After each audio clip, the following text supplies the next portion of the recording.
अपमान किया। तो प्रधानमंत्री जी, मैं आपसे पूछना चाहता हूं कि जब दोहा में, शंघाई में, कैलिफोर्निया में, अमेरिका में खड़े होकर के आप कह रहे थे कि भारत तो सपेरों का देश है, भारत में पैदा होना तो पाप है, प्रधानमंत्री जी माफी तो आपको मांगनी चाहिए। मैं आज प्रियंका दीदी को सुन रहा था, मेरी आंखों में आंसू थे उनका भाषण सुन करके। पिछले कुछ हफ्तों में 2 बार मेरी पलकें नम हुई। पहली बार तब हुई जब हम संसद भवन से तमाम सांसद निकल रहे थे और एकाएक हमने सीपीपी ऑफिस में देखा कि राहुल गांधी जी को 2 साल की सजा दे दी गई। उन लम्हों में मेरी आंख में आंसू थे। मैं शायर हूं तो मैं भावुक हूं, शायद इसलिए मेरी आंखें नम हो जाती हैं ऐसे लम्हों में।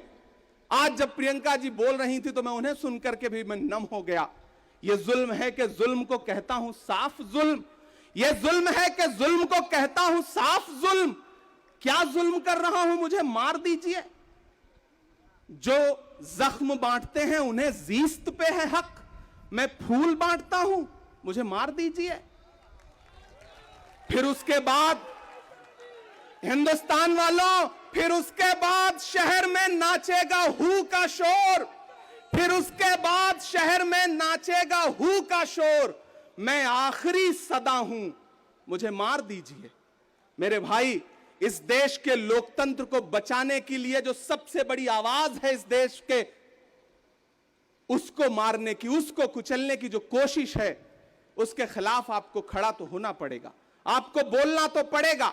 मैं कभी कभी सोचता हूं कि जब मैं कभी समाधि पर जाऊं तो क्या मुंह दिखाऊंगा महात्मा गांधी को, मैं क्या मुंह दिखाऊंगा राजीव जी को, हम क्या मुंह दिखाएंगे इंदिरा जी को कि उनके वारिस के साथ, उनके घर के चश्मो चिराग के साथ इस तरह की अपमानजनक बातें की जा रही हैं और देश खामोश बैठा है।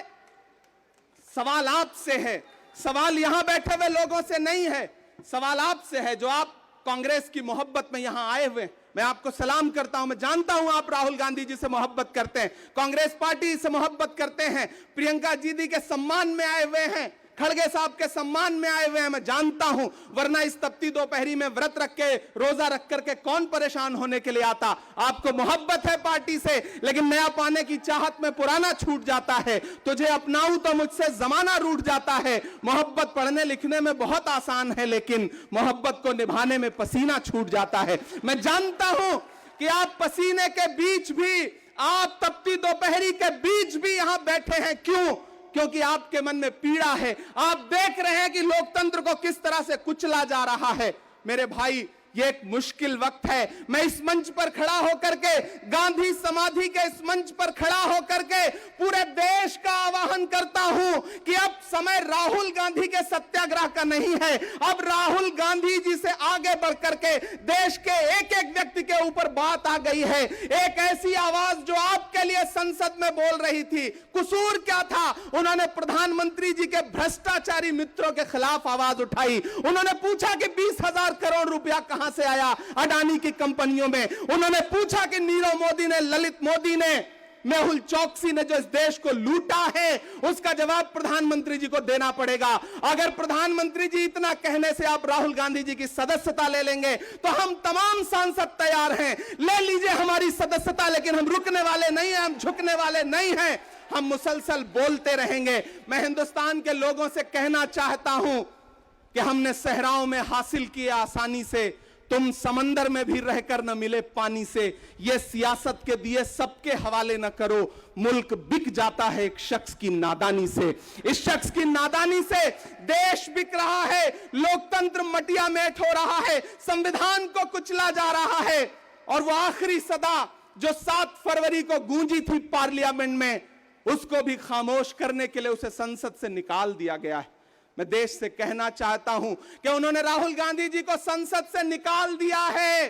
देश सुने इस बात को कि नरेंद्र मोदी जी और उनकी सरकार ने साम दाम दंड भेद इस्तेमाल करके राहुल गांधी को संसद से निकाल दिया है। अब देश के ऊपर फैसला है, उन्होंने संसद से निकाला है। देश के लोगों, राहुल गांधी को अपने दिल में रखो, अपने दिल में बिठाओ, निकलो पूरे देश में, करो सत्याग्रह, देखते हैं इस हुकूमत की तानाशाही में कितनी ताकत है। अगर कांग्रेस का एक एक कार्यकर्ता जो अपने घरों पर कहीं बैठा हुआ है, मैं उससे भी आह्वान कर रहा हूं कि राहुल गांधी से बढ़ करके यह मसला इस देश के लोकतंत्र तक आ गया है, इसे बचाइए। और राहुल जी शायद अपने घर पर होंगे, यहां हम हजारों की तादाद में उनको समर्थन देने के लिए जुटे हैं। मैं तो बस इतना कह रहा हूं कि मेरे भाई, आपको एक बात समझनी है, और वो ये है कि इस मुश्किल वक्त में हमें राहुल जी से ये कहना है कि लहू में भीगे तमाम मौसम गवाही देंगे कि तुम खड़े थे।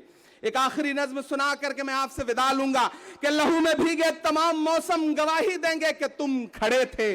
शहर का सूरज गवाही देगा कि जब अंधेरों की कोख से निकलने वाले ये सोचते थे कि कोई जुगनू बचा नहीं है, तो तुम खड़े थे, तुम खड़े थे। तुम्हारी आंखों के ताकचों में जलती मशालों ने नई मनाजिल हमें दिखाई।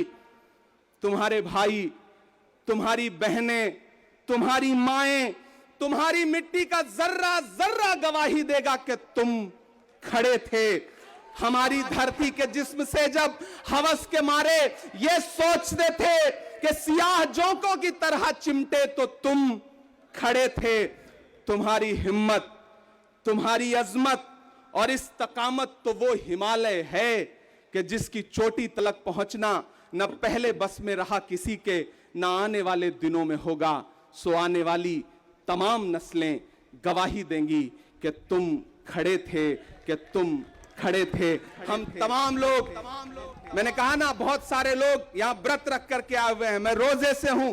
हम तमाम लोग इस देश के लोकतंत्र को बचाने के लिए राहुल गांधी जी के साथ अलल ऐलान खड़े हैं, खड़े रहेंगे और एक एक सांस तक उनके साथ खड़े रहेंगे। नमस्कार, मैं हूं मानक गुप्ता। अगर आपको हमारा ये वीडियो पसंद आया हो तो इसे लाइक और शेयर जरूर करें, और हां, हमें सब्सक्राइब और फॉलो करना ना भूलें ताकि आप देश और दुनिया की कोई खबर मिस ना करें। तो जुड़े रहिए हमारे साथ और देखते रहिए News 24।